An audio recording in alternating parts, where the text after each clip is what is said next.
Hello everyone, welcome to the platform of UPSC Guide. This is Akshay Kadam. Guys, I have 9 years of experience for teaching for a UPSC civil service exam, and ethics and essay paper are my specialties. So on a platform of UPSC Guide, the batches that are starting soon, that is this UPSC and MPSC batches, I will be teaching essay ethics part. So in this lecture, guys, I am going to discuss with you ethics paper syllabus. So ethics integrity aptitude GS paper 4 is a very important paper of a UPSC examination, and in this paper, okay, scoring 140-150 mark is very easily possible. Okay, and this paper is very decisive paper, because if you check a mark list of all previous year students who got selected, okay, you will clearly see the pattern. Essay paper, ethics paper and optional, okay, they are very decisive. You can score up to 140-150 in those papers. And so this paper, at least for in your mains exam, it is very crucial whether you will go to the interview stage or will get finally selected or not. So in this class or in this lecture, I am going to discuss with you the entire syllabus of UPSC's ethics integrity and aptitude paper, the conceptual and applied understanding. Okay, so why this paper you need to study conceptually, and as you all might be knowing that half of the paper is applied, that is case study part. So along with studying this paper conceptually, it is also very important that you need to study this paper in an applied manner. And so I am going to discuss with you this entire syllabus, okay, conceptually, that what's the concepts that you need to study, what the topics are, what they mean, and one of the important points is all these topics, why UPSC added in your syllabus, that tomorrow when you will be IAS, IPS, IRS, okay, why you are going to need knowledge of this subject, that is applied understanding. And so in this lecture, I am going to discuss very basics of this paper, and I am going to discuss only topics and what is expected out of those topics, what we need to study. The entire detailed discussion on those topics will happen as we go ahead later on in our classroom lectures. So first of all, guys, if you study this ethics paper in detail, then you will observe that this entire syllabus is divided into 3 parts. Okay, one part is the philosophy part, another psychology, and third is administration. So philosophy, this is the part, the beginning of the syllabus, the beginning topics are based on philosophy, what we call Tattva Jnaan, basically in Hindi. So here you need to study all the concepts like ethics, morality, different branches or different thinkers, ideas, opinions. Okay, so there you need to study a lot of important philosophy thinkers like John Locke, Immanuel Kant, Gandhi, Bentham, Mill, etc. So that part of the syllabus I consider separately as a philosophy segment. Then as you go ahead in the syllabus, you will come across that the big chunk of the syllabus is on the psychology part. In psychology part, okay, there are different topics like emotional intelligence, attitude, values, social influence and persuasion. So that part comes under the psychology segment. And then you have the administrative part or administrative segment. Now under administration, okay, this part is basically your PubAd paper or little bit of Pol Science papers overview. So here the administrative ethics, so things that you will need to know, basics of administration, values in administration, or things about laws, rules, regulation, etc. Okay, those concepts, they come under the administrative part. So for example, topic like corruption, etc. So in these 3 segments, if you study entirely, then you will understand that syllabus is divided in these 3 segments. And then after studying all these 3 segments in the syllabus, at the end there is one small topic, that is case studies on above issues. And half of your paper is going to be the case study, but you can able to solve or you will be able to answer case studies if and only if you study all these 3 topics or these segments properly, you understand them well conceptually, and you also know how to reason them and apply to the situation, applied understanding. And if you could do that, then you will be able to solve those case studies. Case study solving is nothing but the application of all these ethical concepts.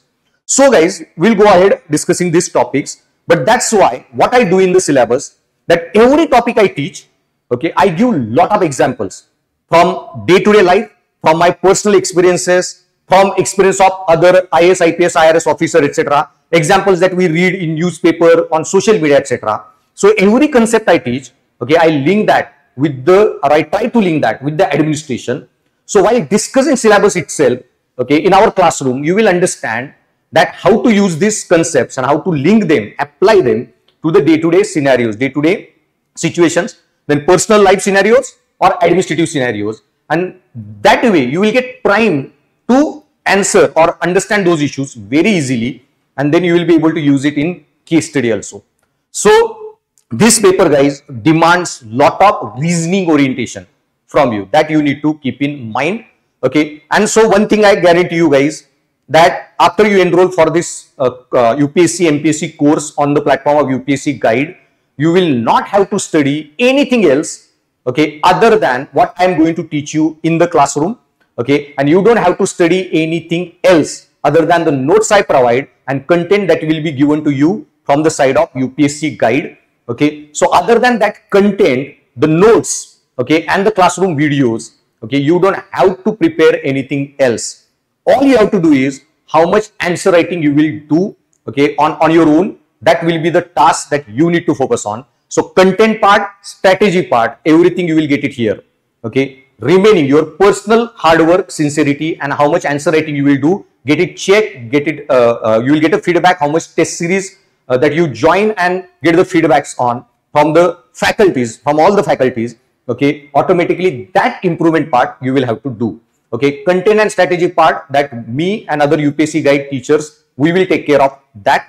Okay, so basically let's go ahead and let's discuss all these topics and what UPSC expects from you from the syllabus.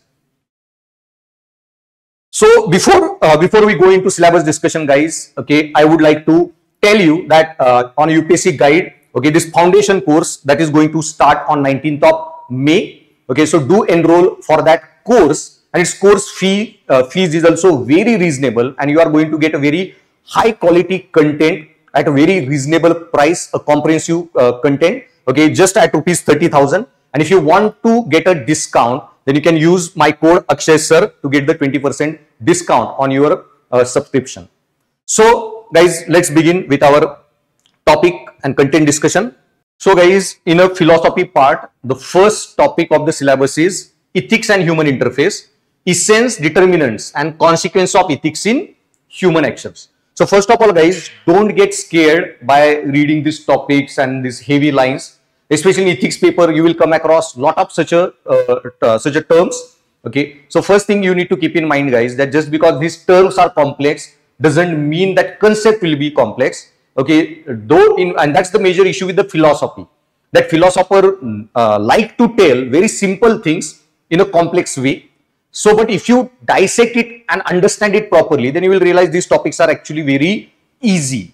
Okay, and that job I will do for you. So you just like first thing, that don't get scared of the ethics paper just because it is something new, because all other paper you have already studied, okay, in your school, college time. But philosophy or this ethics paper is something that was most of the students who come for UPSC are totally clueless about, because this paper wasn't there in our school academics. But first thing is, guys, don't get scared. Okay, I will be taking care of that thing, and I will be simplifying all these topics for you very easily. So first is ethics and human interface. So in this topic, what you have to study is basically what is ethics and related terminologies. That is, what is ethics, what is morality. Okay, then there are concepts like moral, immoral, amoral. So you need to study all these terminologies very well, and along with studying them very well conceptually, as I told you, you need to have applied understanding. So basically, what is ethics? So ethics is anything you do ethical because external source tells you to do so. So for example, you don't eat a non-veg because your religion tells you to do so, you are being ethical.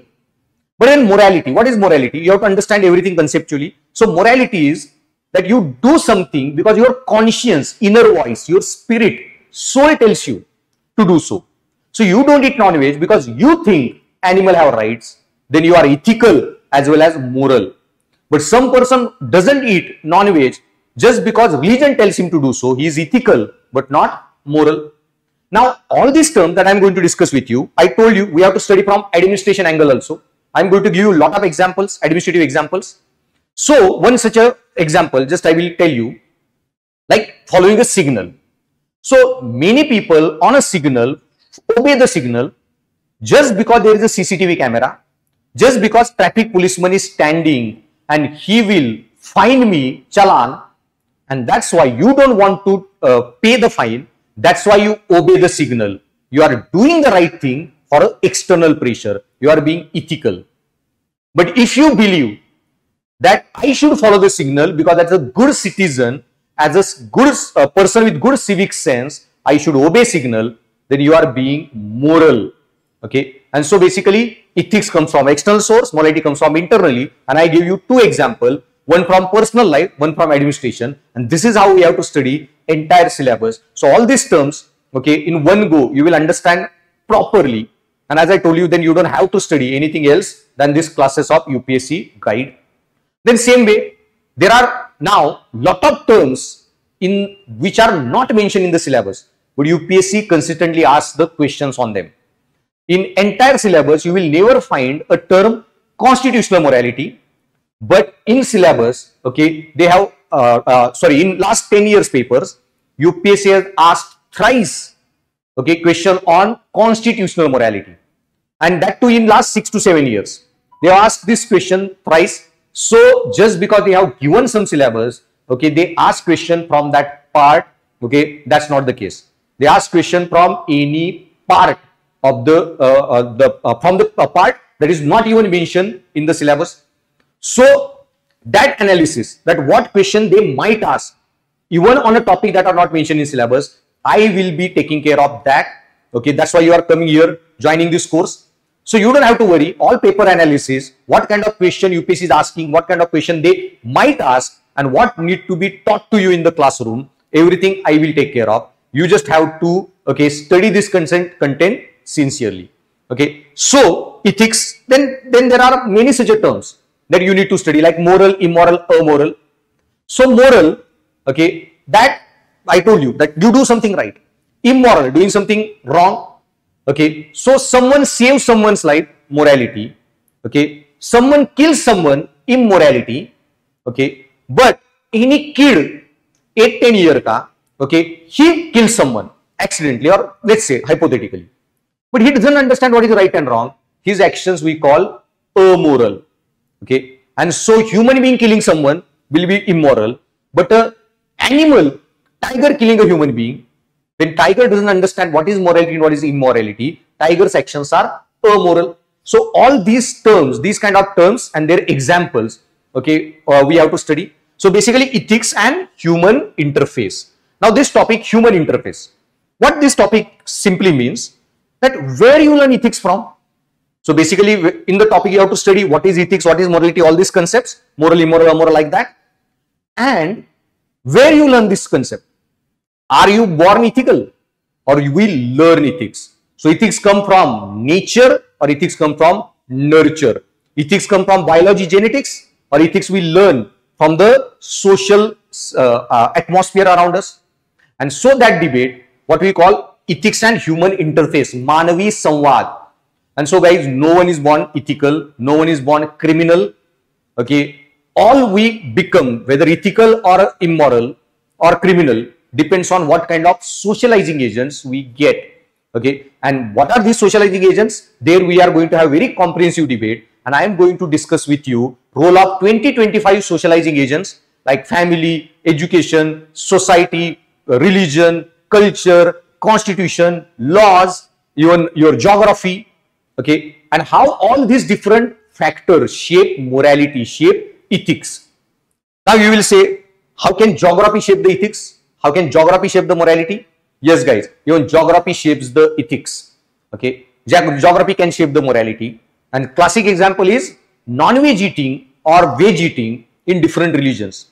Hinduism is born in India, flourished in India, where you have a lot of tropical climate and vegetative food available. That's why Hinduism you can eat, okay, veg only, or you have to, there is emphasis on eating vegetarian food, and non-veg is considered as the taboo issue.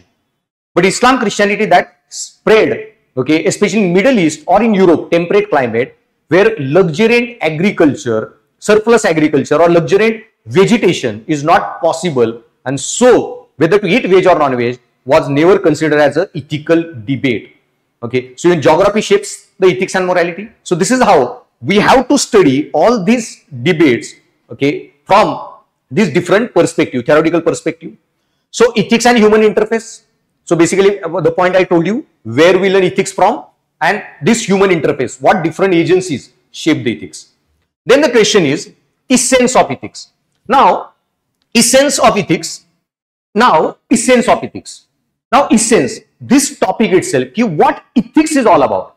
Okay, so this topic is very open-ended. What is essence of ethics?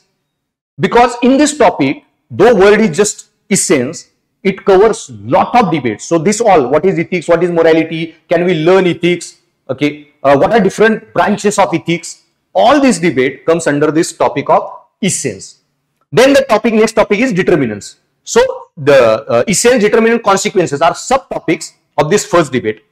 Then term is determinants. Determinants is what determines ethics, whether any action you are doing, okay, how it is judged, whether it is ethical or unethical. So suppose there is a baby which is very sick, and that baby needs some medicine which is very costly, okay, and you want to help out that baby, you also don't have money, and so you rob a medical shop and saved baby's life. So how can we determine your action was ethical or not, moral or not? And so whether to decide that whether you acted ethically or not, should we decide that by the consequences, that is baby's life got saved, or should we decide what is ethical based on your action, that you stole something, and stealing is a bad action. So whether morality lies in actions or morality lies in consequences, morality lies in means or morality lies in end goals. These two are very important determinants of ethics, and there are many such determinants of ethics that I will be discussing with you, okay, as we go ahead. But these two determinants that I told you, morality is in means or end, morality in sadhan or sadhya, morality is in action or the consequences, okay. And even you do some action, okay, but you don't want to do it, you just do it. Soldier fights for the country not because he is a patriotic. Soldier fights for a country because he thinks it will lead to court martial, okay. Then in that case, what should we be like his action, should it be considered ethical, moral? He didn't want to fight, he was doing the action out of the fear that he will get court martialed. So how we determine his action was ethical or not? This is what you have to understand. Then determinants of ethics, and these two determinants, whether morality is in action or the consequences, there are two very important theories that I am going to discuss with you. Immanuel Kant's deontology ethics, which says morality is in duties, and then Bentham's utilitarian ethics, which says morality is in consequences. Teleos, the end result.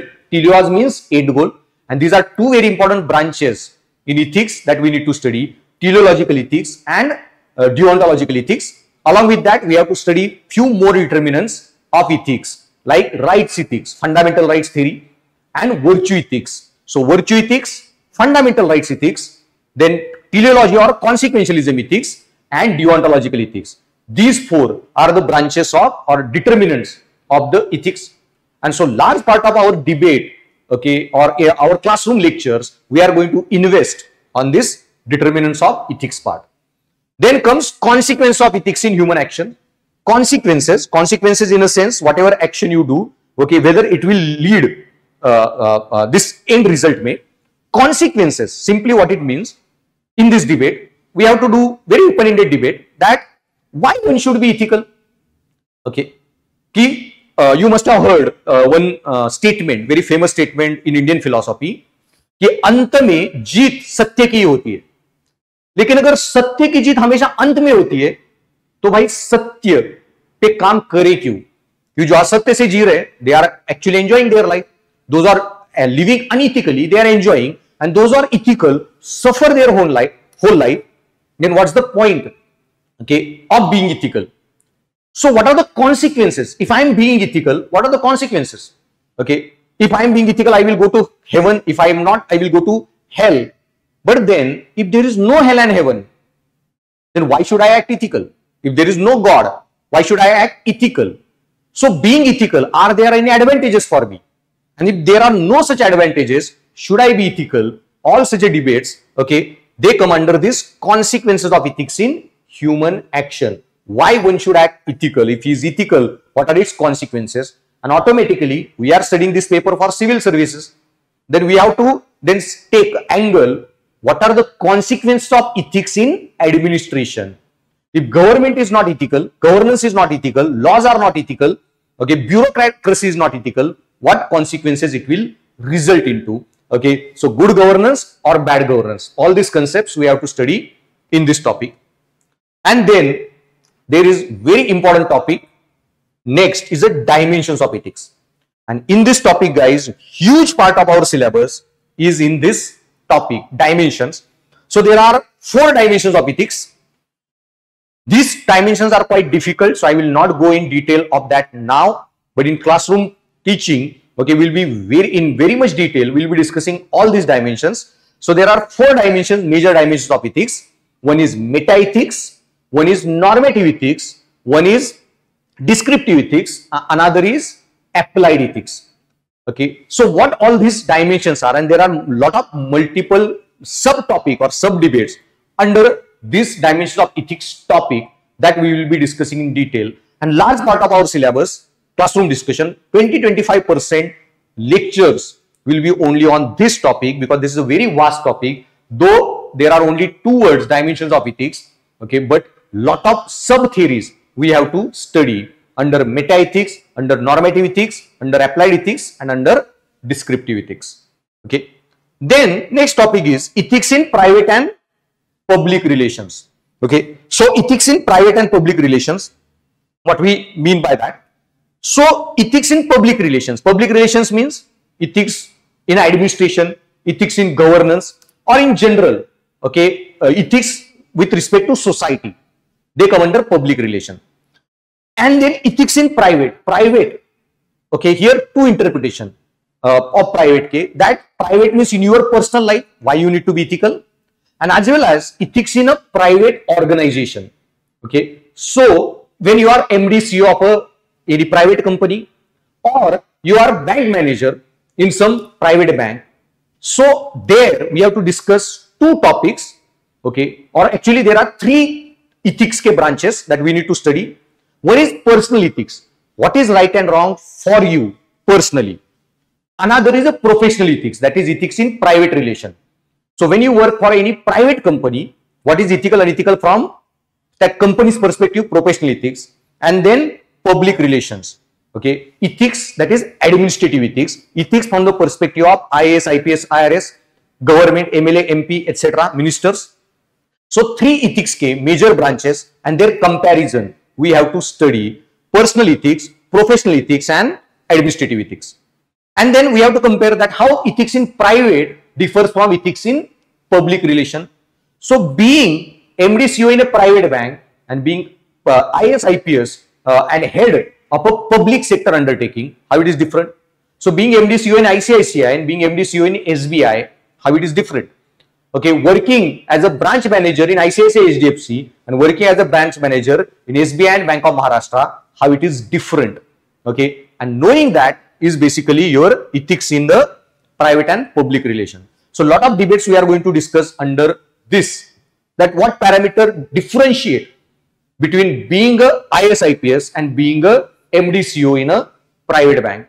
So private companies don't have goal to ensure equity, justice, protect integrity of the country, okay, or ensure that Antyodaya, the last downtrodden person, gets benefit of the governance. But as there only in private sector, in private relation, their only goal is to make the profit, run the business ethically. But other than that, their only goal is make profit. But in governance, profit making is not the goal. Even railways are not profitable for an Indian government. Still, you have to operate railways because it a necessary part, integral part of the connectivity, of the mobility of lot of poor people in India. And so, government have to ensure this equity. Then, this private sector companies, they are not responsible for any comedian making some statement. But as a government officer, you have to ensure and protect any comedian's freedom of speech, his freedom of expression. So being IS/IPS is far different than being a MDCO, and that's the difference that we have to study ethics in private and public relations.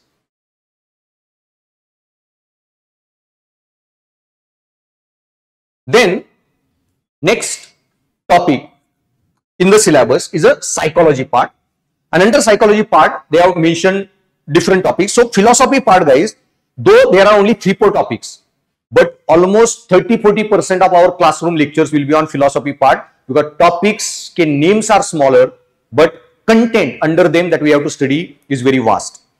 Comparatively, psychology part, there are a lot of topics, but these topics are very small topics. They get finished in 1 or 2 hour discussion. Okay. So under psychology part, first topic is human values. Lessons from the lives and teachings of great leaders, reformers and administrators. So first of all, guys, you have to understand in the beginning what is value and how it is different from other concepts like attitudes, because we have next topic in psychology part, attitude. So what is attitude, what is values conceptually, and then what are good values, bad values, which values you need in administration, etc. that you have to study as we go ahead. So basically, let me tell you that value is something around which your life revolves. Values are something that define your life. So when you think about Gandhi, what comes to your mind first? Non-violence. Ambedkar, talent. Buddha, Buddhatva. Okay, Mahavira, non-violence. So when you think about any person and any adjective, quality of that person comes to your mind, then for those people, it wasn't attitude, it was value. Their life get defined by that. So same way, you go everywhere on time, that people talk about you, that person is very punctual, then punctuality is your value system. But if you only go to class, you attend your lectures on time, you go to class on time, you go on date on time, then it is not your value system, it is your attitude. Attitude is always towards something. So your attitude towards date, you go to date on time. Your attitude towards classroom, you go to classes on time. So attitude is towards something. The next topic that is there in the syllabus, values, they define our life. They are core part of our personality. They are the principles about which our entire life revolves. So for Gandhi, non-violence is so much that forget about eating non-veg. Gandhi never used to drink milk of a cow. For Gandhi, even drinking a milk of a cow is a kind of violence. So values we hold very strongly. They are integral part of our personality, our thinking process. So basically, what values, such a concept we will study. And then lessons from the lives and teachings of great leaders, reformers, administrators. So lot of such a people that you need to read about, know about. Lot of great leaders or reformers, thinkers, administrators, we are going to study in ethics part also. So in ethics, I told you there are different dimensions of ethics, and under those we are going to study many thinkers like John Locke, Kant, Gandhi, Bhagavad Gita, Bentham, or Bhagavad Gita mein Krishna, Bentham, then Jeremy Bentham, John Stuart Mill, Charvak, then Stoicism theory, Epicurean, Aristotle, Plato, Socrates, Buddha, Mahavira. Many people we are going to cover even in ethics part, which is overlapping. So when we are going to study all these thinkers there, we are indirectly going to discuss this human values topic. Then comes the next topic, role of family, society and educational institutions in inculcating values. Now see again, where you will learn ethics from? Then I told you socializing agents, 20-25 agents that I am going to discuss with you, where we learn ethics from. family, society, culture, etc. Okay, here also they have added same topic where you learn values from, and in their syllabus they have mentioned three: family, society, educational institutions. Now understand guys, okay, if you want to more marks in ethics paper or in any other paper for that matter, and if you want to crack this exam, then you need to understand one basic rule. This is a competitive exam, and any competitive exam, if you want to pass, then you need to know three rules. While writing answer in prelim means everywhere, write more than others. Other going to solve 70 question in prelims, you solve 80-90. In mains may, if question comes, what are the reasons for 1857 revolt? Other write 7-8 reasons, you write 10-15 reasons. Write more, you will get more marks. Same way, write more, write different, and write something unique. So what I mean by write different, okay, that I will discuss in a classroom very much in detail. But suppose in ethics paper, they ask you question, okay, what do you understand by term values, and explain the role of any three socializing agents in development of values. This is the question they asked. Explain the role of three socializing agents. Now guys, three socializing agents, most of the people who are going to write mains will write these three agents: family, society, and educational institution. Now let me tell you guys, don't write these agents mentioned in the syllabus. There are so many factors, agents, socializing agents that shape our value system, which are more important than these three that I am going to discuss with you in the classroom, and you should be mentioning about those. So basically, if question comes and I write this answer to this question, I will write role of, okay, instead of family, education institution or society, I will write a role of social media in shaping the values. Now just check amount of time you spend on a social media, okay, just count the time period. Insta, Facebook, Twitter, okay, WhatsApp. Every day amount of time you spend on social media is far more than amount of time you spend talking with your parents, discussing with your parents. And largely in today's generations guys, okay, large amount of our values are getting shaped by the social media.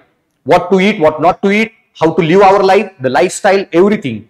Okay, social media is a very strong factor. You should write such a different answers to get the good marks. And I will give all this content to you. So same way, instead of social media, other than social media, okay, which is the next socializing agent that shapes our values today, that is constitution. So guys, constitution, okay, what is right and wrong today, whether women should get entry in Sabrimala, whether Jallikattu should be allowed or not, whether hijab should be banned or not, okay, everything is decided, these values, modern values, not by your or my opinion, not by culture, society or religion. These values are getting decided, okay, as per the constitution.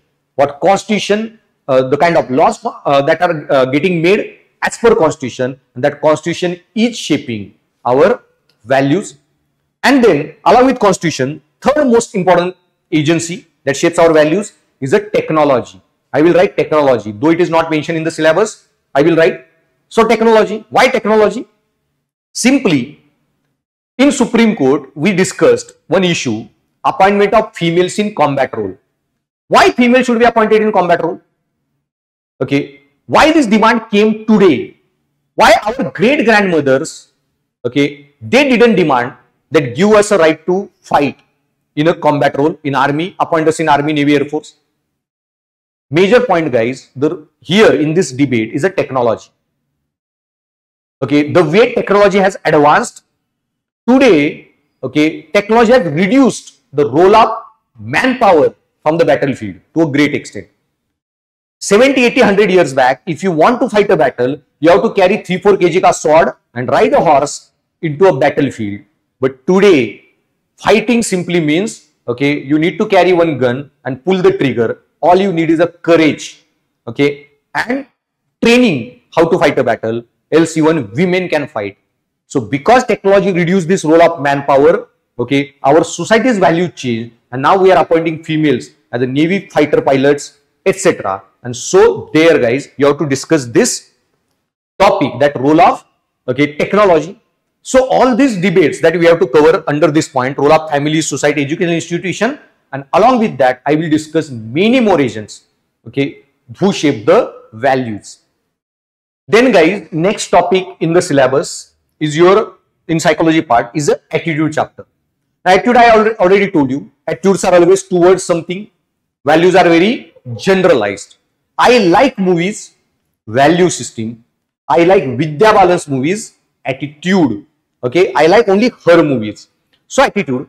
Now, in this topic, now first of all, guys, while discussing our course, you have to study each and every topic, especially in ethics paper, and you have to ask yourself that why UPSC has added this topic? Why UPSC want me to understand, what is value, what is attitude?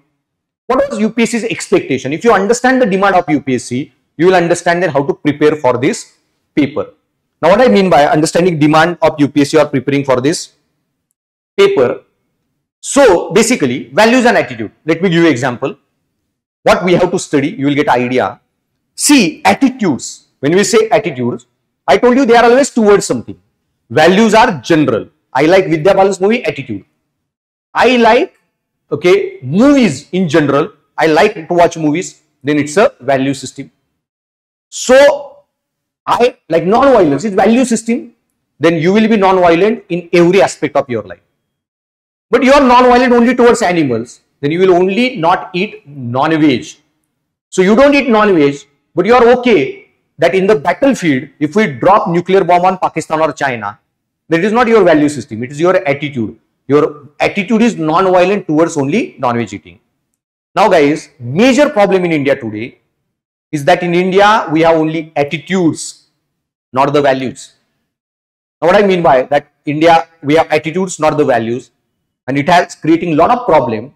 So, guys, anyone who wants unclean places, anyone like unhygienic things, do you want your house to be unclean? Do you want your library, coaching class, or wherever you sit for your study, surrounding to be unclean? No.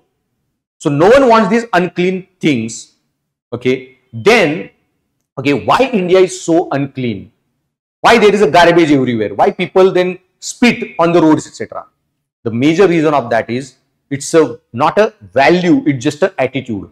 Attitude is always towards something. People want their homes to be clean. People want their library to be clean. People want their study table to be clean. But other than that, public places, they can be unclean. But if it is your value, then values appear everywhere. Values are not towards something. If Indian people have cleanliness as the part of their value system, then automatically, whether home, private office or public place, they will maintain cleanliness everywhere. And so, why you need to understand this attitude, value, all these concepts and how they influence our behavior. So, tomorrow, when you are in governance, in administration, you need to then understand and use all these concepts, in solving case study. So, in case study, they will create a scenario, that people throw garbage, there is a lot of unclean places, etc. What are the causes of this uncleanliness in India and how we can deal with that? So, there you have to discuss this, that in India it is just attitude, not the value. So, that's how all the psychology parts, topics that you need to study. So, in attitude, the topic is content, structure and functions. So, here theoretically you have to study what attitude is. So, here theoretically you have to study what attitude is made up of, content. So, there are well-defined theories that I won't be able to discuss now. ABC model of attitude. So, attitude is made up of affection, behavior, cognition. What is this ABC model? That content we have to discuss. Then structure, how attitudes are organized. So, attitudes are positive, attitudes are negative, attitudes have strength, they have valency, they have strength. So, this is the structure of attitude that we need to study in detail. And then functions, why we will hold attitude, what purpose attitude hold for us. And under that topic, there is one psychology theory of a thinker known as Katz. And Katz thinker has given one theory of attitude functions, that we need to study there. Okay, so there are 4 functions for which we develop attitude, that is utility function, then knowledge function, self-expressive function, and ego defensive. This is bit heavy topics, so I won't be discussing them. Okay, now I am just giving you the overview. So functions of attitude, and then next topic, subtopic under attitude head is that influence and relation of attitude with thought and behavior. Okay, so influence of attitude with thought and behavior, and relation of attitude to thought and behavior. So in this topic, what they want to study, that you have the attitude, people have attitude. Despite that, why the attitude don't come out in behavior, and what is the relation between attitude and behavior with thoughts, attitude, and actions? Is there any relation? Now, why you have to study this topic? Just understand. Lot of people smoke. On cigarette packet, it has written smoking is dangerous, it will cause cancer, etc. People know smoking can kill me. Okay, they have attitude also, they have knowledge, thoughts also, they have attitude. Okay, smoking can kill me, but still in behavior they can't stop from smoking. So attitude is there, why it is not coming out in behavior? Same way, many people have attitude that there should be cleanliness everywhere. Then why they throw the garbage on the road? Why cleanliness as an attitude don't come out in a behavior? Okay, so what is the relation between attitude and behavior? No one wants corruption. Everyone has negative attitude towards corruption.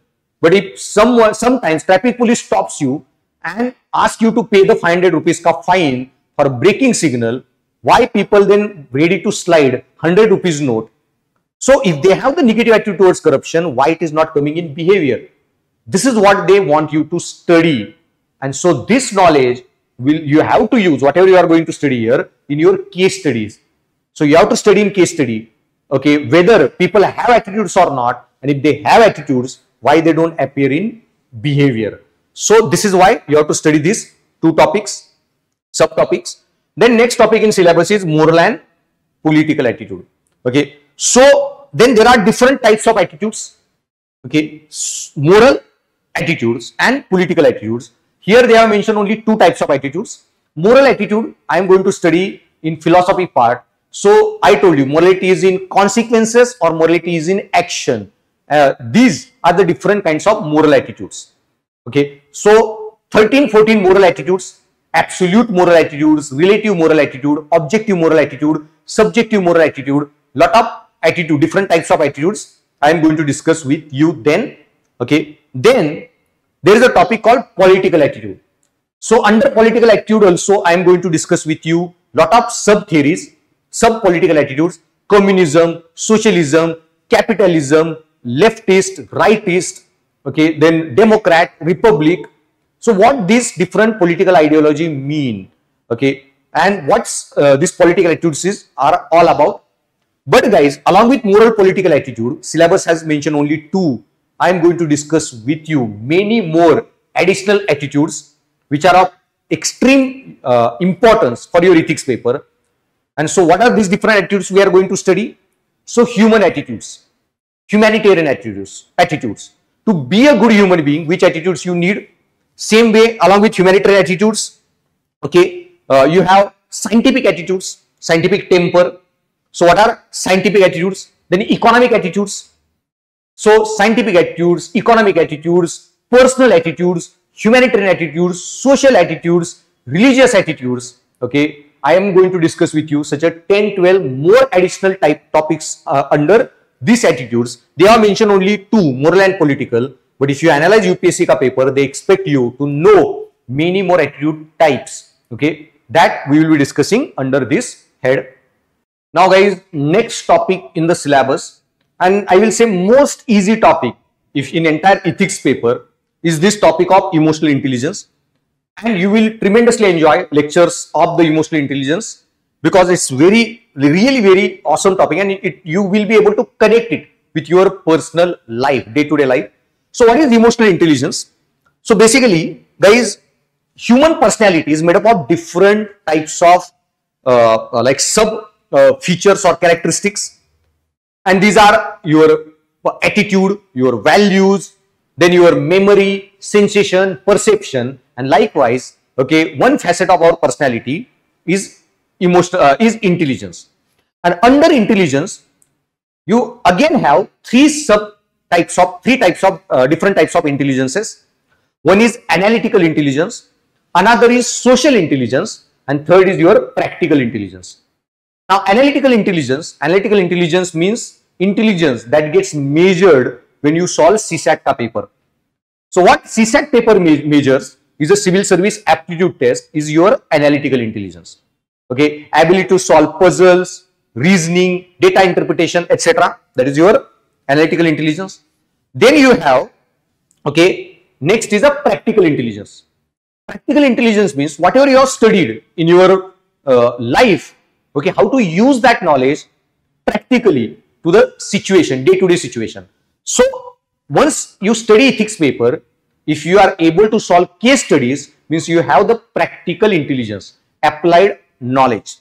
Okay, major problem in Indian education system that we only focus on analytical intelligence, okay, and not even sometimes not that also properly, okay, focus more on rote learning.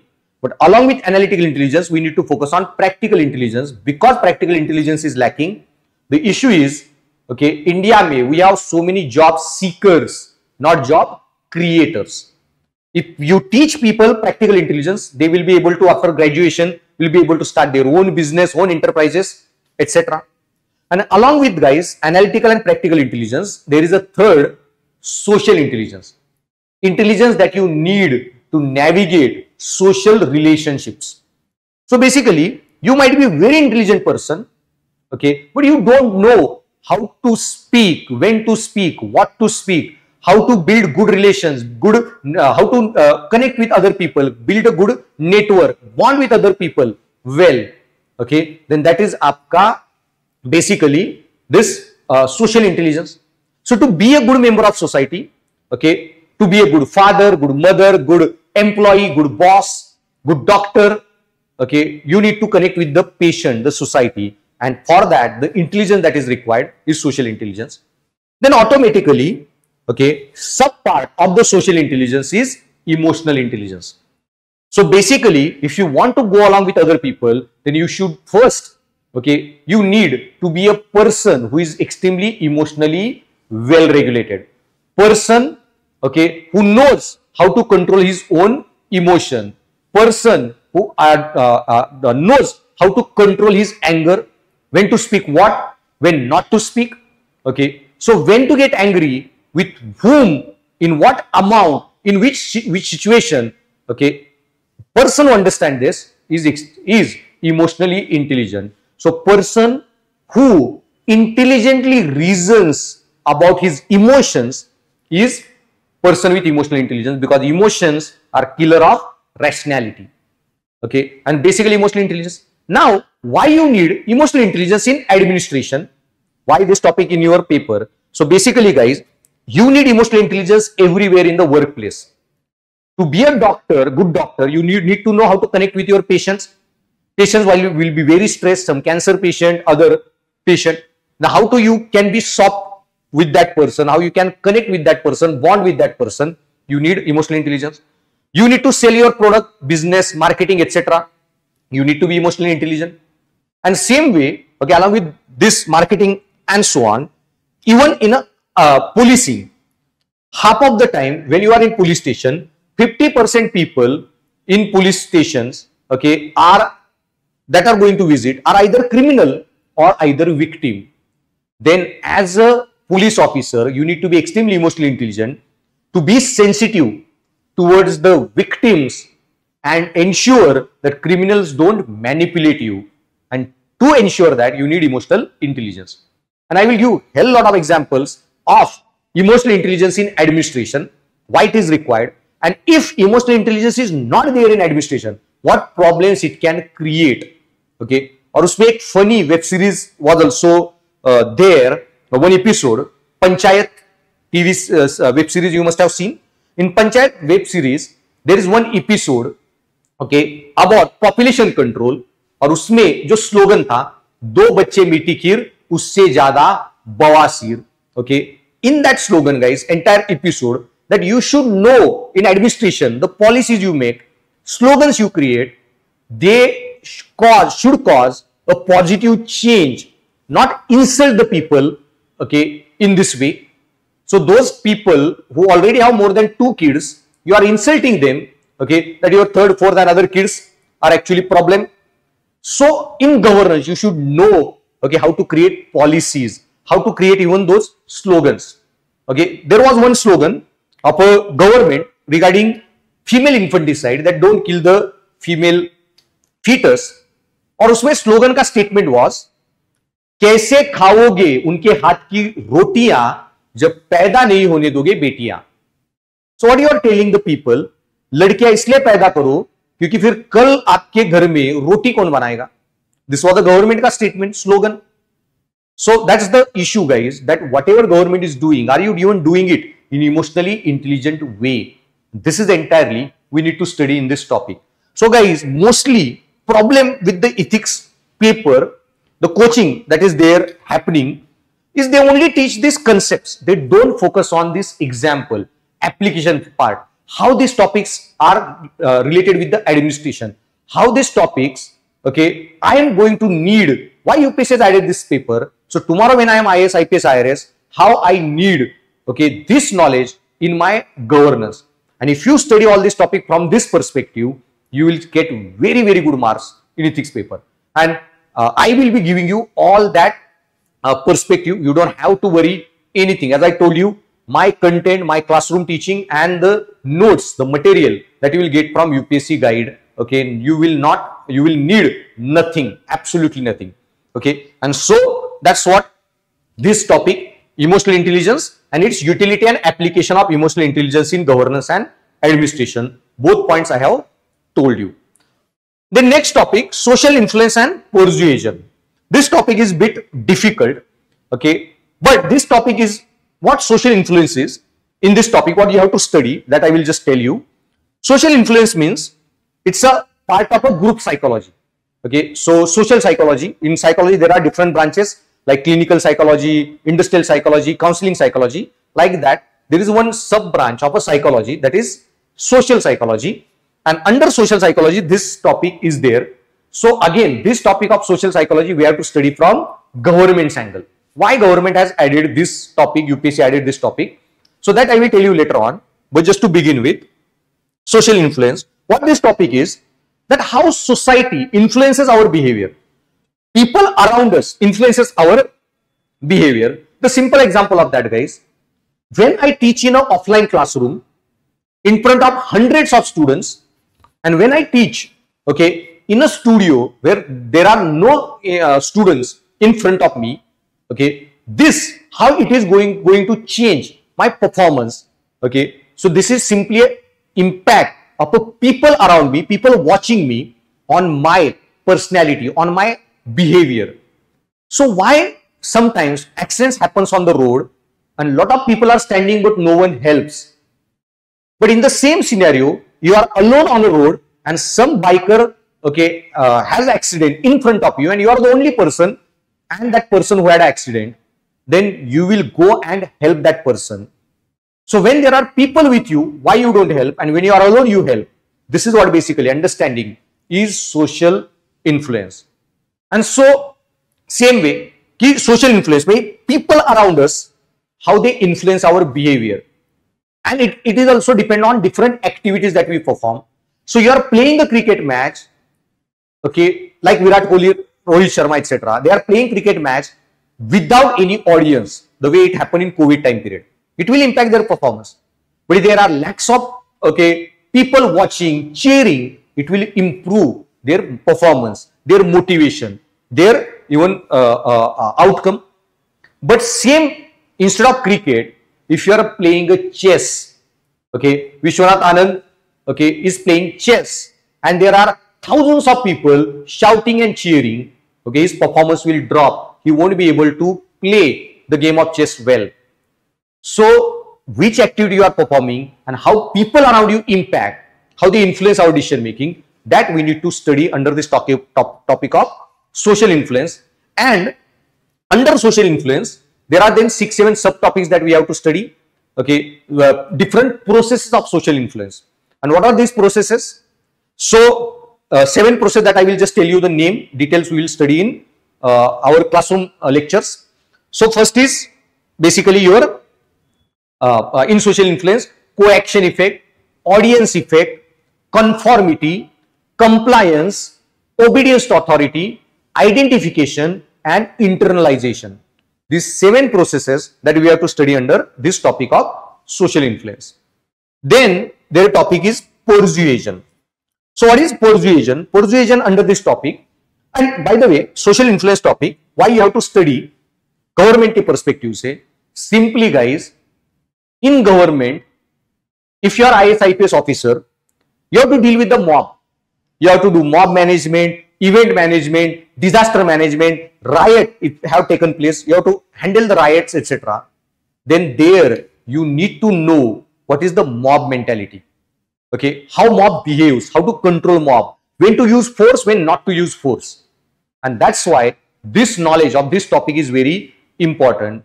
So basically guys, one person alone will never slap someone in his life. But that same person in a mob will go on destroying any religious place or even murdering someone in a mob. They can even mob-lynch someone. So one person will not even slap someone alone. Okay, when he is alone, okay, that person in mob can even murder someone. How our thinking changes, how our behavior changes because of influence of the society. Okay, that's what basically this topic of social influence, and this knowledge as a bureaucrat you need to have, that how society thinks, how society behaves, how society reacts. So when I should use force, when I shouldn't use force. Then next topic is persuasion. Now persuasion simply means as a bureaucrat, okay, communication, when you are talking with someone, communicating, connecting with someone, how through your communication you can influence, change people.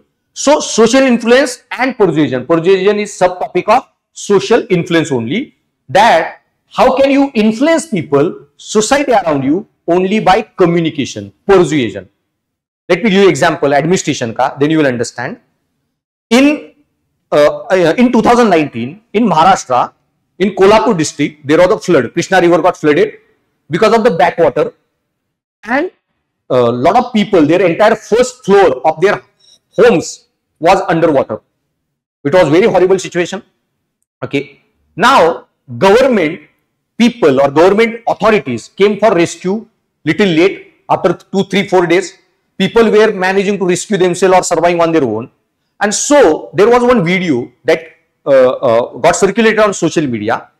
One IPS officer was standing on a jeep and 7-8 people around him were shouting at him because of this delay and so on. Okay. And that time he used one statement. Instead of getting angry with the people, he said, I understand your pain, I understand your problem. Even my IPS quarter, my home is in this same district, in same city. Even first floor of my house is underwater. My TV, fridge, bed, everything is underwater.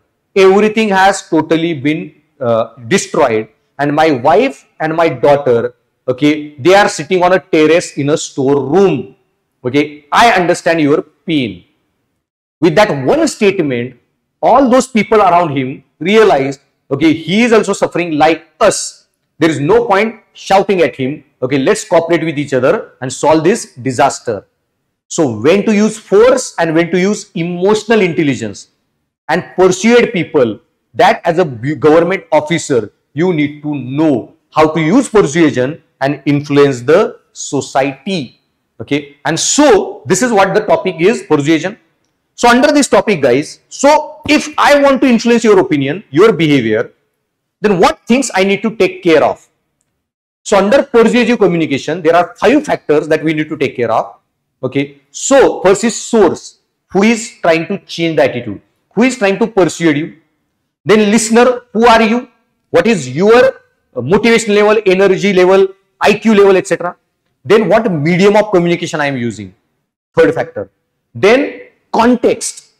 Okay, I need to use the language that you understand, language that you like I am trying to tell you something in French language that you don't understand, communication, persuasion won't be successful. So context has to be right, the language, and then, okay, so source, the audience, then medium or a channel of the communication, okay, and same way aapka context, okay, and the fourth is message. What kind of message I am going to use?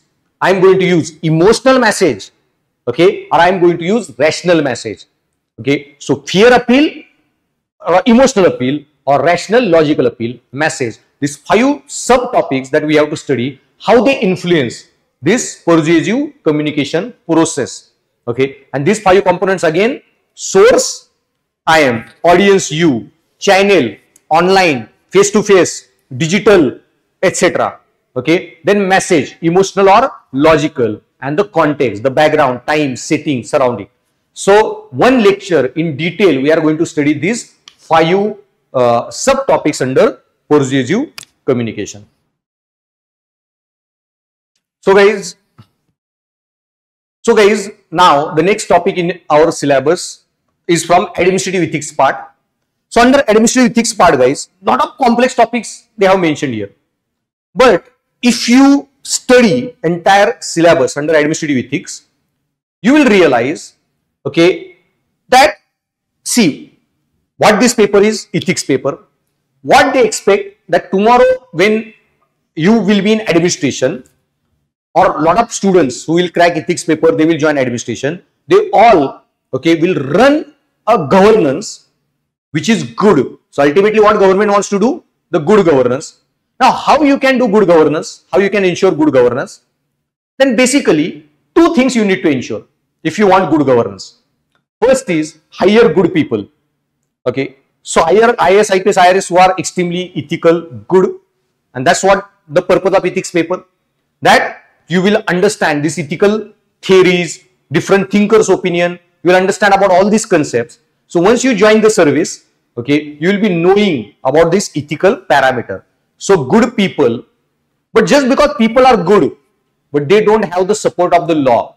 Any honest officer get transferred every 5-6 months in every year, he won't be able to do any productive job. So what you need is a good laws, rules, regulation to support him. So if you want good governance, then what you have to do is, first thing, hire ethical people, good people, okay, and at the same time have a good or create good system. So basically, okay, hire people with good conscience, and along with that ensure laws, rules, regulations are in place. So even unethical person comes, join the service, he won't be able to do something unethical. Even unethical person joins the service, okay, there are clear laws to control that person. So basically good people and good system. And what do you mean by good system? Clear cut laws, investigative mechanism like CBI, CVC, ED, etc. Okay, disciplinary actions against bad behavior, courts, etc. Those who are good, promoting them, etc. So good people and good system. This is entirely, and if you have these 2 things right, you will have the good governance. So you must have heard about Babasaheb Ambedkar's one great statement when he was asked how good the constitution is, and his reply was, doesn't matter how good constitution is, if people running it are bad, it will turn out bad, and it doesn't matter how bad constitution is, if people running it are good, it will run or it will come out good. And so you need good people, and you need to create good system. Okay, and so then if you study administrative ethics ka entire syllabus, then you will understand this entire syllabus is we can organize under these 2 heads. So one topic in your syllabus is directly conscience. See this topic: laws, rules, regulation, and conscience as a source of ethical guidance. So what this topic says, okay, as a ethical guidance, for ethical guidance or for running government administration ethically, what you need first? People with good conscience, okay, means good people, and then laws, rules, regulation means good system. So good laws and good system both together, okay, you can create the good governance. So this topic clearly talks about same what I told you. If you want to have a good administration, hire good people and create good laws. Along with that, if you study all other topics of the syllabus, then you will understand there is one topic, okay, foundational values for civil service. And under that they have mentioned some foundational values that as a IS officer or a bureaucrat, you need to have some foundational values. And which are these values? Integrity, probity, objectivity, impartiality, empathy, tolerance, compassion towards weaker section. 7-8 values they have given. All these values are simply pointing to what? In governance, hire good people. Foundational values. That as a bureaucrat, you need to have these values: integrity, probity, or impartiality, empathy, compassion, tolerance, etc. So, foundational values. Along with that, what you need? Laws, rules, regulation. So, remaining topic of your syllabus, focus on this part, laws, rules, regulation. Means what? Okay, now you have good people, you need to create good system. What are the features of good system? Then good system means system that is accountable, system that is transparent, system in which there are laws, rules, regulation, system in which there are citizen charters, system in which there is a right to information, whistleblower laws, etc. So this part, okay, focuses on good system. So as I was telling you that this entire syllabus is divided into these two segments if you study properly. So with this in mind, now we'll go through the topics, then you will understand them at much better level. So first topic is public and civil service values and ethics in public administration, status and problems. So first topic itself is as to be a good civil servant and to have good administration, what values you need. Some they have mentioned in the syllabus, okay, accountability, probity, transparency, empathy, compassion, etc. They have mentioned almost 13 values, I guess. But guys, forget about those 13 values. In classroom, I am going to discuss with you many more values which are not there in the syllabus but are very, very important. Okay. So, there are many such values like economy, efficiency, effectiveness, okay, non-nepotism. Then, along with leadership style, that in a bureaucrat, you need to have good leadership styles. Okay, you need lead people. You need to know how to lead people. Then along with these leadership styles, okay, in governance, empathy, compassion. Along with that, you need to have responsive governance, government that acts very faster way. Then dedication, commitment. As a civil servant, you need to have spirit of the service. So many such values which are not mentioned, even we will be discussing them in detail. So here, what they want to study, that public and civil service values in administration which are required, and along with that, ethics in public administration, status and problems. So what they mean simply under this topic, the kind of question UPSC has asked. So there is one topic, probity. They have asked you a question, UPSC has asked question, what do you understand by term probity and how to ensure probity in governance? Okay. So whatever these values they have mentioned in syllabus and additional I am going to discuss with you, all we have to do is what this value means, okay, conceptually. If this value is there in the administration, what will be the advantages? If this value is not there in the administration, what will be the disadvantages? Then, so what I mean is problem, that if these public service values are not there, what will be the problem, and how to ensure these values in administration, how to improve these values in administration. So for example, objectivity. So what do you mean by objectivity? Then if there is objectivity in governance, what will happen? If there is no objectivity in governance, what will happen? Problem. And to what level, what action government has taken to ensure objectivity, that is status, what is the recent status? And what else more we need to do to improve objectivity in governance? So all these values that are they have mentioned in the syllabus next, or that I am going to discuss additionally with you, we have to study under this same format. What this value means, if it is there, what are advantages, not there, what are disadvantages, what is the status, what steps government has taken to ensure it, and what more we need to do, okay, to further enhance that value in administration. So basically this will be the format of all our classroom lectures. Then ethical concern and dilemmas in government and private institution. Then when you are in governance, what kind of different dilemmas that you can face. So for example, okay, one dilemma is your personal ethics may clash with the administrative ethics. So for example, you are a police officer. Any girl comes to your police station and wants to file a case of a domestic violence against her live-in partner.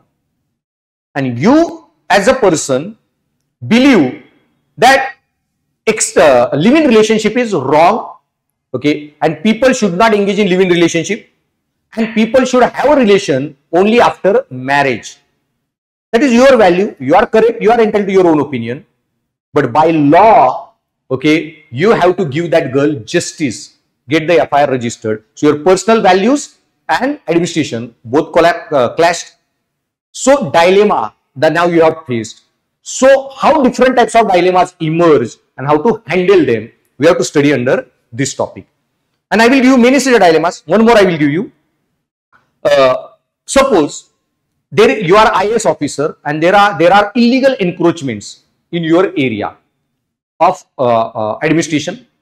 You went to remove illegal encroachments, but okay, you came across that in those illegal encroachments, lot of people live for old age people, and they don't have their kids don't take care of them, they are living alone on their own, very poor people, and if you destroy their homes, they will be on the street. Now there is a dilemma. What should I do? What should you do? Remove illegal encroachment and uphold the law and create the more pain for those people. These people will be on the street, or ignore the illegal encroachment and not to take any action. Ethical dilemma. Tomorrow you get appointed any state, let's say for example Bengal, where in midday meal scheme non-veg or fish is served in the schools. Now you are belong to a religion, caste, community in which non-veg eating is totally forbidden, and you also believe non-veg eating is wrong. But now as a IAS, you have to ensure, okay, that every kid in the school gets fish or eggs in their midday meal scheme. So your personal values and what you need to do in administration both clashed, and there are lot of ways these dilemmas emerge, okay. And so then how ethical concern and dilemmas in government and private institutions emerge and how you need to handle them, okay, how to resolve them. And this part is nothing but entire your case study paper. Half part of your paper is this topic. Then guys, next topic in your syllabus is strengthening of ethical and moral values in governance. How you will strengthen these moral values in governance? So I already told you, integrity, probity, objectivity, whatever values we are going to study, 20-25 values, okay, we have to study, okay, what are its advantages, what are its disadvantages if value is not there, how to strengthen that value. We have to discuss some additional measures, how to increase probity, how to increase objectivity, how to increase accountability, how to increase transparency, etc. Then next topic is probity in governance, concept of public service, philosophical basis of governance and probity. So guys, in all these values, I told you when we are going to study in classroom, first thing we have to study is what this value means. What is integrity? What is probity? Are these values different? Okay, what's its core meaning? So understand guys, what is integrity and what is probity? Integrity means I don't do corruption, and integrity means your character is whole, complete, akhand. Okay, so I don't do corruption and I don't use even government's car for my personal use. That is integrity. What is probity? Guys, so probity is I don't do corruption, but I don't let anyone else in my department do the corruption. And anyone before me has done the corruption, I will expose that. And when I will leave my department, I will ensure those who join my department later on, even they won't be able to do the corruption. And if you run the government in that angle, then you are not just integral officer, you are officer with probity. So this is how we have to understand all this concept technically. what is probity, what is integrity, how these terms are different from each other, etc. So concept of the this probity, how this impacts in what role it plays in public service, etc. Okay, how it impacts the governance and how to enhance probity in governance.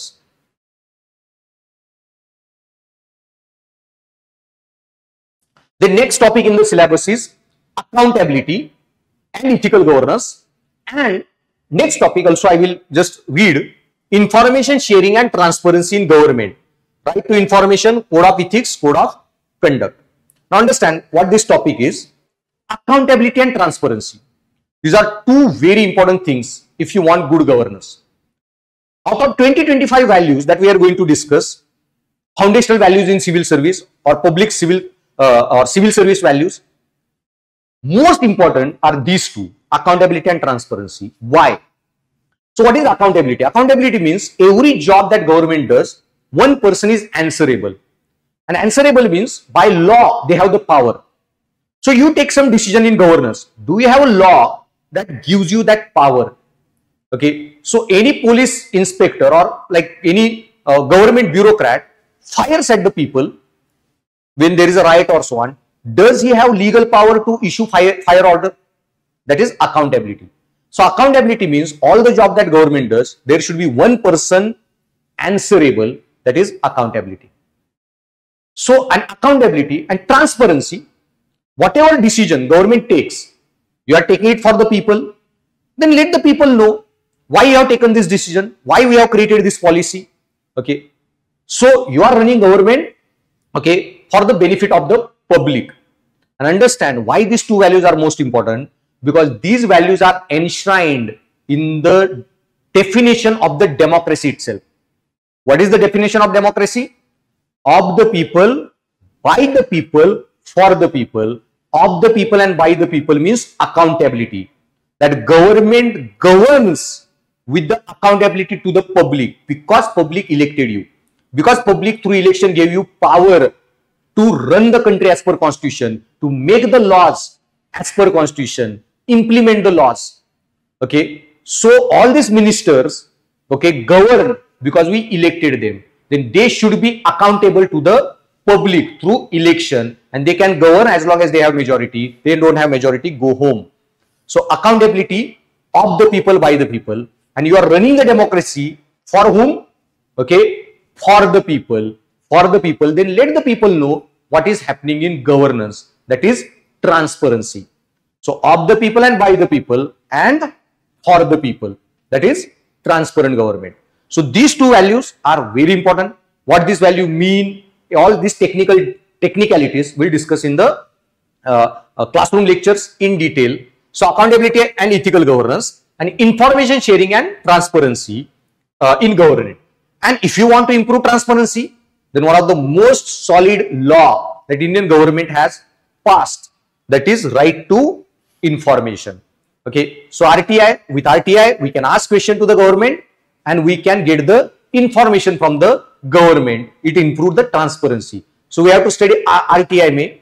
RTI gives you transparency, and because once you ask question and get the information from the government, we can analyze government and government decisions, and by that we can hold government answerable. So RTI ensures both transparency and accountability. How it does that, all this technicality or details we'll study as we go ahead. Then there is one topic, code of conduct and code of ethics and code of conduct. Now what this topic is, code of ethics and code of conduct. So we have clear-cut rule, civil service code of conduct rule. Okay. So that is civil service code of conduct 1963, law is there. So guys, in governance, you need to follow a lot of guidelines, code of ethics. Code of ethics means general guidelines. As a bureaucrat, how you need to behave. They come under code of ethics. Code of ethics contains a lot of general guidelines. But part of a code of ethics, which is legally enforceable, that comes under code of conduct. Okay. So code of conduct is a part of code of ethics only. Let me give you example, then you will understand. Now, okay, I work for the UPSC guide. So UPSC guide me, there will be a lot of formal rules and informal rules. They all will come under code of ethics. that for my lectures, I should be in formal dress, etc. So these are general guidelines that I need to obey, how I need to behave. That is code of ethics policy. But code of conduct is a legal part. Legal part means what? That along with these rules, staff that is working in the UPSC guide, okay, accounting staff, other staff, okay, if there is any financial rules, regulations, laws of the government that we need to obey, then that comes under the code of conduct, the legal obligation. So same way as IAS IPS officer, if you go to court, if you go to public meetings, etc., you should be in uniform, you should maintain decorum, dignity, you should not get into unprofessional behavior, okay, behavior unbecoming. That is code of ethics. But part of code of ethics, which is legally binding, violation of which will bring legal action against you, comes under code of conduct rules. So as IAS officer, you should not get into politics. You should not be a member of any political party. Okay, even if you vote in election, you should not tell to the public whom you voted, etc. You should not make any statement on a matter which is under court's adjudication. You will not make any statement criticizing government policy, government decision, etc. So they come under the code of conduct rules. Okay, so code of ethics and code of conduct.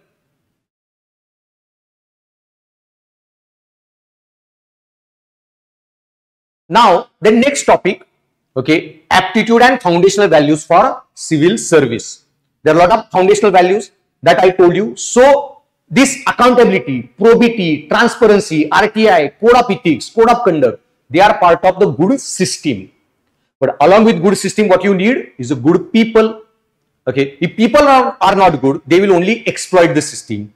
So to be a good IAS, IPS, IRS officer, good bureaucrat, which values you need inside you, they come under this head: aptitude, foundational values. That civil service aptitude test, CSAT paper, what it expects before being before writing mains exam, okay, whether you have this aptitude or not, basic skill, basic potential to be a civil servant. Okay, so same way, this aptitude, ethical aptitude. So what are these values? Integrity, impartiality, non-partisanship, objectivity, dedication to public service. You should be empathetic and tolerant, then compassionate towards weaker sections. Now see guys, all these terms, we have to understand them conceptually, what they mean, okay, their meaning in detail. So let me give you one example: integrity. Now when you say integrity, what is the meaning of integrity? Now guys, even if you don't know the meaning of integrity and question comes, you should be very good at answering even those questions you haven't read about. Few such a question guys actually give you edge over your other competitors. So you don't know what is integrity. Question came, what do you understand by term integrity, and so on. So guys, all these terms, whatever meaning we have in ethics paper, most of these terms actually came from science subjects. And whatever meaning they have in science subject, they have the exactly same meaning here. So for example, what is the meaning of integration in mathematics? Integration means wholesome, differentiation, separation. Same way, integrity in ethics means how much your character is integral. Okay, so I don't do corruption, I don't use even government car for personal use. That's integrity. So I don't eat non-veg, then I don't drink even a milk of a cow. That is integrity. So what Gandhi said, your thoughts, words, action, all should be same. No gap in your character. That's integrity. So you just have to understand all these terms in detail, and that I will teach you in the class. Same way, there is a term empathy, there is term compassion. There is another term sympathy. So sympathy, empathy, compassion. What do you mean by that?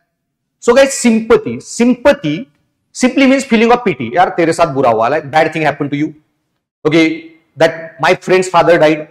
Then okay, bad thing happened to you, your father died, sympathy. Empathy means putting yourself in the shoes of other person. It's the highest level emotional understanding. So empathy means, okay, feeling the pain of other person. So if you able to think, if my father dies, how I will feel. So what he must be feeling when his father died. Now you understand his pain to that level, higher level, that's called empathy, putting yourself in the shoes of other person. But then compassion is the next stage. Sympathy is higher, empathy is higher compassion. Compassion means you don't only understand the pain of other person, you go on addressing the pain of other person. You take action to remove the pain. That is compassion.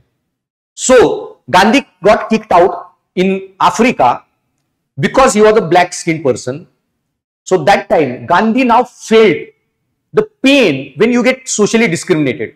And Gandhi thought in India, thousands of years, on name of untouchability, this is how we are treating these people, untouchable people.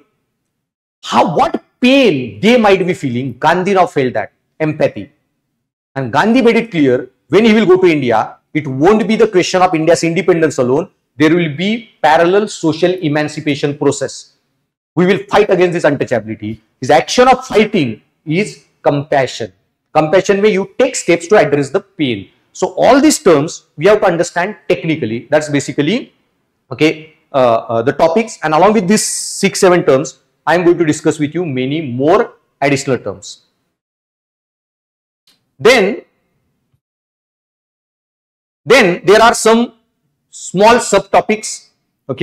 Citizen charter, work culture, quality of service delivery, then utilization of public fund, how you can use public fund economically, efficiently, and how misuse, because India is a poor country, and there are a lot of people depend on government schemes for benefits, etc. So how we can reduce government ka wastage and how to improve government's money or utilization of public fund, etc. Classic example of that is Aadhaar card. So Rajiv Gandhi used to say in 1989 that from Delhi, when we say 100 rupees, only 10 rupees goes into the pocket of the poor person. 90 rupees are eaten by bureaucracy, by these corrupt officers. And so, accordingly, government came up with the Aadhaar card solution. Now we bypassed entire bureaucracy and directly transferred money into the poor person's pocket, direct benefit transfer. With that one e-governance ka solution, Aadhaar card, we improve the utilization of public funds. Then we link Aadhaar with the PAN card ka database. Those people who are taking subsidies and also paying taxes, we remove all those people from subsidy list. We ensured more economy for the government. So how this fund should be utilized, etc., is the one subtopic. And then challenges of corruption. This is also very easy subtopic. So under this topic, we will be studying, what are the causes of corruption, what are impacts of corruption, how corruption gets measured, and what are the steps we need to take to address the corruption. So this is one small topic, very easy. These topics are very easy. Small topics. And then in the end, guys, there are few isolated separate topics, that is ethics in international relation and funding. So under this topic, I will be discussing with you why one need to be ethical in international relation, what are the different theories that shape international relation, like Marxism, Tagore's universal or cosmopolitan citizenship idea, realism. So there are 7-8 important theories that shape the international politics today: cosmopolitanism, constructivism, realism, and so on, liberalism, etc., feminism, and so on. So all these theories we are going to study in ethics in international relation and funding. And then there is topic corporate governance, business ethics. Now we have till now discussed topics where why you need to be ethical being IAS, IPS. But I told you, along with that, UPSC wants you to know, ethics from the perspective of private organization, corporate governance, that is business ethics. Now why you have to study business ethics? Simply because after LPG reforms, liberalization, privatization, globalization, most of the job that government bureaucracy does are the jobs that also done by the private sector. So running ICICI and HDFC is same as running SBI and Bank of Maharashtra. Then you should know how to run SBI and Bank of Maharashtra the way ICICI HDFC operates. Then SEBI, IRDA, RBI, regulatory bodies which regulate private sector. Then you should know how private sector may ethics operates. Lot of public-private partnership models government works on. Then you should know how these public-private partnership models work. And because of that, they want you to know or understand ethics from the corporate perspective, from business side. and then whatever we have studied till now, all these topics in the syllabus, okay, almost 200-250 concepts that we are going to study. You have to use all these concepts and solve, okay, some case studies. So I will be discussing in the classroom, okay, lot of case studies, and I am going to give you model answers and how to framework, start the like introduce main body step to conclusion, how to write a best answer to the case studies that I am going to discuss with you in extreme detail. Okay, so case studies on all above issues. So that's guys general overview of the syllabus, and later on I am going to discuss 3 more classes in which I am going to discuss this syllabus furthermore in detail. So in one lecture I will be discussing entire philosophy part of the syllabus, then psychology part of the syllabus, and administrative part of the syllabus. So you will get much more better idea about these topics of the syllabus, and you will get very good understanding before you join the classroom what ethics paper is all about, what you need to study, what is expected out of you by UPSC. So guys, to download this PDF, you can scan this QR code and you will be able to download this PDF. So thank you for watching this video guys. Okay, and on UPSC guide platform, where we are soon launching new batches of UPSC and MPSC prelims and mains foundation courses. So UPSC batches will be in total English and MPSC batches in Marathi medium, and these batches are upcoming on 19th May. Then another batch is coming live on 2nd June, 23rd June and 14th July. Okay, so get enrolled for these batches as soon as possible. Okay, join your preparation. Okay, join these classes on 19th May and start your preparation early, so you will be able to finish, okay, this entire coaching early, and you will be in very good position to write the next year's prelims exam. So earlier you join, you will be in good strategic position to face the next year's prelims. And along with that guys, okay, UPSC guide also provides very personalized, well-structured mentorship program. Okay, so get one-to-one mentorship session with your UPSC toppers and other interview appeared mentors. Okay, a lot of faculties also who are quite a good experience. Okay, they also will be mentoring. So if you want to also enroll for this mentorship program, because in UPSC guys nowadays there is lot of noise, lot of data is there. Okay, but there is very less knowledge, very less information, and that's why if you want to make way out of this noise, you need a good mentor who can tell you what to study, how to study, okay, and who will also evaluate your performance. And for that reason guys, okay, this mentorship program will be of great